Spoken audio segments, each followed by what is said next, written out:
you guys? My name is Rage and we are back today with another Villain 7 unlock guide here. We are going to go ahead and actually just finish the next two nodes here, being 7-2 as well as 7-3, the continuation video from my previous 7-1, utilizing a 129K Baron Zemo Hydra team. With that being said, let's talk about the roster and then I'll dive right into the gameplay. So with that being said, the core of this team is going to be Baron Zemo that you see here with the tier 12, and he's going to be really the big clutch for this team because of the fact that he provides immense damage against these minions that you're going to see in these nodes. In addition to that, Baron Zemo is able to really take advantage and provide benefits to his fellow Hydra team and really giving them that extra boost in health. So as you can see here, you're going to have to build him up quite a bit, 56k, but I definitely think out of the AIM team, out of the Red Skull, Baron Zemo is definitely the most accessible because he's available in the raid store, and raid credits are quite plentiful, especially when you have an active alliance. So to top him up as well, I did actually give him the level 4 raider just to give him that extra supplementary damage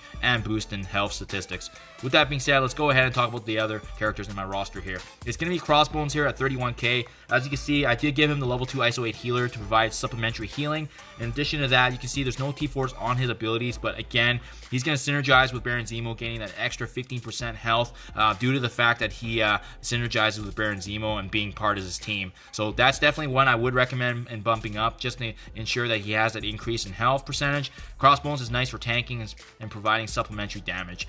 Next, we're also going to bring on board Winter Soldier, similar to Crossbones' situation. With him, his passive here, the Expert Assassin, also gaining additional crit chance and health when he's actually having Baron Zemo on as an ally on the team. So that's absolutely crucial here. We're going to utilize his damage for supplementary, providing additional offensive output for our roster. And on top of that, he's just going to be able to kind of support our team like that, especially when Baron Zemo needs that extra additional oomph and damage when trying to taking out the rest of the enemies. And last but not least here, we are going to take advantage of Hydra Sniper, a little bit weaker on our roster here, as you can see, only with the level 1 ISO 8 healer, 18.5k, but really bring on Sniper because he has that opportunity to actually provide the offense up to a couple of our Hydra characters in addition to a speed up. So we're going to be able to utilize that, especially if it lands on Baron Zemo and his ultimate. This is going to absolutely prove to be very crucial and less RNG and more so just relying on the pure skill at that point if there is offense up on our Baron Zemo. That being said, you guys, that is the team that I am planning to utilize. So with that being said, let's dive right into the gameplay. So this is going to be the exact same team as my first video, you guys. It is going to be a total team of 129k. Baron Zemo in the middle, as well as that separation in between him and Crossbones, and Sniper and Winter Soldier on the left there. The reason we want that formation is because if Crossbones was able to taunt, any chain attacks would just fail right there with Crossbones. So that's why it's nice having that empty space and making the most use of it. With that being said, we're going to see that we're starting off with another bunch of minions here, in addition to Korath and 2 Nebulas. And for sure, at the beginning, I do actually recommend going for Korath first as one of the key targets, just due to the fact that he has the ability block.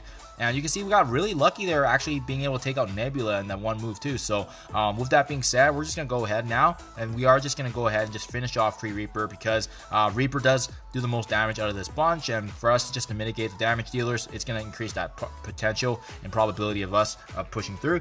You can see that by doing that, it actually does spawn the next wave. So what I'm going to actually do is I'm going to activate the special here for Sniper. And fortunately, it does actually land on Baron Zemo, which means when it gets to his turn, his charge effect is going to be absolutely massive for us, which is huge. So what I do is right now, unfortunately, we can just only attack the guard because of the taunt, so can't do anything there. But you can see the activation of the ability there. Baron Zemo does do the nice damage there, so that's very nice and fortuitous for us.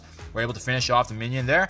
And what I want to do now is I am actually going to go ahead and just try and finish off who I can, especially with them being weaker, and activate Crossbones' ultimate here just to do some extra damage. Especially at this point in the second wave, we're really just focused on taking down as many guys as we can, finishing him off. Unfortunately, Minerva was able to get the revive on Korath, so that was not to our advantage, but we can see now that we can try to finish off Minerva, which we do. I'm going to activate the taunt now because this is a good time. Baron Zemo's getting weak, and we want to protect him, especially with him being the key on the team. Let's see here, actually. Because of the fact that Korath does have the taunt, the death proof, we'll go ahead and finish him off there with the special. Absolutely beautiful. Now we can utilize Sniper's offense up there once again to really kind of help our team out here. We're going to finish off the guard. And last but not least, I do like leaving Nebula for the last because her dodges get pesky and get in the way. So to be able to focus her, just isolate her is really nice, as you can see. And then just, yep, there we go. And then you can see that she also has the revive as well. So that's, that's only a downside with her. But fortunately there we go. And that gives us the 3-star unlock. So there you have it once again with the 129K team. And again, it's key. The key is going to be having a more powerful Baron Zemo really carrying in the friend of the load here. But really, it is quite feasible because, again, Baron Zemo's available in the raid store, and that's quite accessible to a lot of newer players beginning.